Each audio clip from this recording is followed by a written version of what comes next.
हम पहले ये तय करें कि हमारी भूमिका क्या है। चाहे इस्लाम हो, चाहे ईसाइयत हो, चाहे आतंक हो, चाहे जिहाद हो, इन सब के सामने एक सनातनी को कैसे खड़ा होना है, सनातनी को कैसे तैयार होना है। और ये एक ऐसा युद्ध है जो पिछले कई सौ सालों से चल रहा है। और मैं ये मानता हूं कि इस युद्ध को जो लोग चला रहे हैं, जो 1400 साल पहले टेंट में पैदा हुए थे, जिनके यहां कारवां लूटने की संस्कृति है, जिस मजहब के पैगंबर कारवां लूटते हो, जिस मजहब की किताब के अंदर लूटने वालों में सामान धन दौलत का बंटवारे के साथ साथ औरतों का भी बंटवारा होता हो, जिस मजहब में गुलाम बनाने की प्रथा हो, आप उस मजहब से कई सौ साल से लड़ रहे हैं, जो आपकी संस्कृति के विश्व में मानवता के खिलाफ हैं, जिनकी किताब ये कहती हो कि उनके अलावा जिनका अल्लाह पे यकीन नहीं है, जो ये नहीं मानते कि प्रॉफिट मोहम्मद जनाब आखिरी पैगंबर हैं, वो धरती पे उन्हें रहने का अधिकार नहीं है। इसलिए कुरान मजीद की सूरा नंबर 100 आयत नंबर 5 में साफ साफ लिखा हुआ है कि जहां भी मुशरिक का अर्थ है जो लोग मूर्ति पूजा करते हैं, जहां भी मुशरिक मिले आपको उसका कत्ल करने का हक है।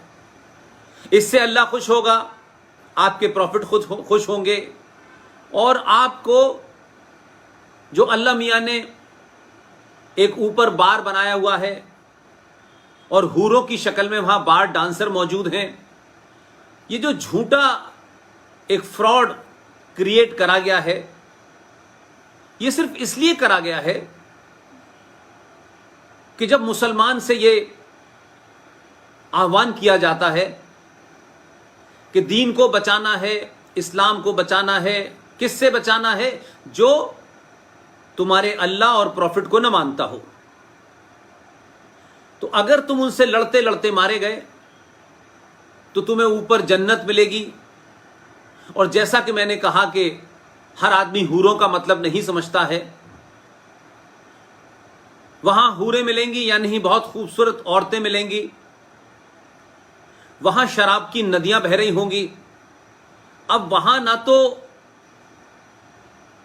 शराब की कंपनी चलाने वाला विजय माल्या मौजूद है,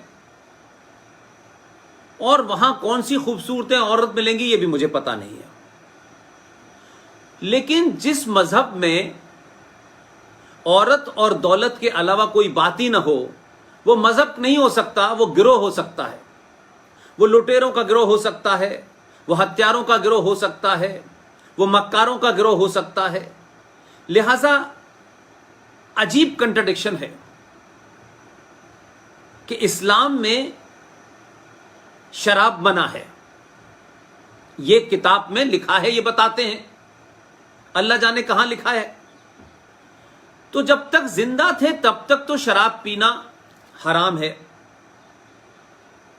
और अगर आप काफिर को मारें, हिंदू को मारें, क्रिश्चियन को मारें, आप पारसी को मारें, सिख को मारें, जैन को मारें, बौद्ध को मारें, और अगर मारते मारते आपकी मौत हो जाए तो अल्लाह मियां आपको 72 कम से कम खूबसूरत औरतें देगा और वहां शराब की नदियां बह रही होंगी।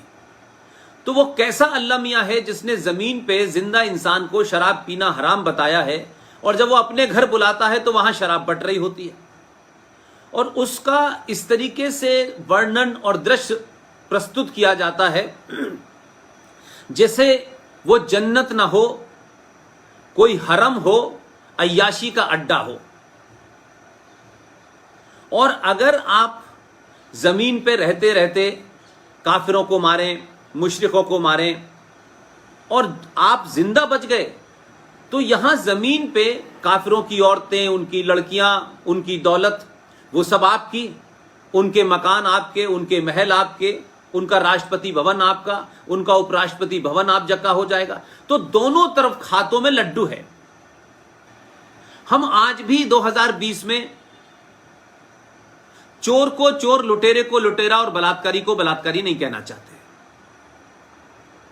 और ये युद्ध की विभीषिका ये है कि 2020 के हिंदुस्तान में भी आज भी हिंदू, आज भी भारत का मीडिया, आज भी भारत के अखबार मक्कार और झूठ पे खड़े हुए हैं। एक घटना हो जाए अखलाक की गाजियाबाद में, पूरा देश चिल्लाने लगेगा, मीडिया चिल्लाने लगेगा, इंटेलेक्चुअल चिल्लाने लगेंगे, देश में बड़े बड़े राइटर, डायरेक्टर, कंडक्टर जितने हैं सब आ जाएंगे मंडी हाउस पे, कोई अवार्ड वापस करेगा, उनकी आत्मा जाग जाती है। लेकिन एक मोरलेस इस समाज में यह तय हो गया है कि हिंदू की मौत महत्व नहीं रखती, हिंदू मर भी गया तो उस पर इतनी चर्चा करने की क्या जरूरत है। तो एक अनसीन, इनविजिबल, न दिखने वाला एक फियर क्रिएट हो गया है। और क्योंकि हमें समाज में चापलूसी करने की आदत है, हिंदुओं में चापलूसी करो, किसी के जूते उठाओ, सच बात मत कहो, जब सच बात कहने का समय आए इसलिए मत कहो कि हमें कुछ प्राप्त हो जाएगा, सच बोल देंगे तो ऐसा ना हो कि हमें जो प्राप्त होने वाला है वो प्राप्त ना हो। हमारा पड़ोसी है, हम उसको सच बात उससे कन्फ्रंट्रेट ना करें क्योंकि वो नाराज हो जाएगा। तो ये दुनिया को जो बीमारी है हमें न नाराज करने की, और उस नाराजगी में स्थिति ये हो गई है कि आप 1000 साल से गुलाम हैं, नाराज हैं, पिट रहे हैं, बलात्कार हो रहे हैं, आपकी बच्चियों को उठाया जा रहा है, आपके साथ लव जिहाद होता है, लैंड जिहाद होता है, आपके मकानों पे कब्जा किया जा रहा है, आपको जगह जगह डराया जा रहा है। इस देश में 2014 से लेके दिसंबर 2019 तक 151 हिंदुओं की पूरे देश में अलग अलग सामूहिक तौर पे मॉब लिंचिंग हुई है, लेकिन यह खबर नहीं बनती। इसलिए दिल्ली में अंकित सक्सेना किसी मुसलमान लड़की से उसका अफेयर हो, मुसलमान लड़की उससे शादी करना चाहती हो, उसका बाप, उसका मामा मर के दिल्ली के अंदर तलवारों से उसके टुकड़े कर देता है, लेकिन दिल्ली का इंटेलेक्चुअल खामोश रहता है। और हिंदू संगठन अपने नफे नुकसान के हिसाब से बोलते हैं क्योंकि उन्हें भी सेकुलरिज्म प्यारा है, उनका एक अलग सेकुलरिज्म है, कांग्रेस का अलग सेकुलरिज्म है, मुलायम का अलग है, लालू का अलग है। लेकिन हम दूसरों के सेकुलरिज्म को क्रिटिसाइज करते हैं और हमारा सेकुलरिज्म क्या है, और यह सेकुलर शब्द भारत में आया क्यों? तो अंकित सक्सेना की खबर नहीं बनती और अभी कुछ दिन पहले राहुल राजपूत को मारा, कोई बड़ी खबर नहीं है। क्या देश के अखबारों ने हेडलाइन बनाया? आज कुछ मीडिया ग्रुप, आप लोग जो काम कर रहे हैं जमीन पे, और जो दूसरे बड़े संगठन काम कर रहे हैं, इसके अलावा जो संगठन नहीं भी चलाते हैं, चाहे वो RSN सिंह साहब हो, GD बख्शी हो, ललित अंबरदार हो, कैप्टन रिजवी हो, सुशील पंडित हो, अंकुर शर्मा हो, ये जो तमाम सारे लोग इस देश में कर रहे हैं, उसके कारण आज मीडिया का थोड़ा सा रुख बदला है। तो हम सनातनी गलत नैरेटिव और दुश्मन, गद्दारों और देशद्रोहियों के बनाए हुए नारों में फंस गए हैं।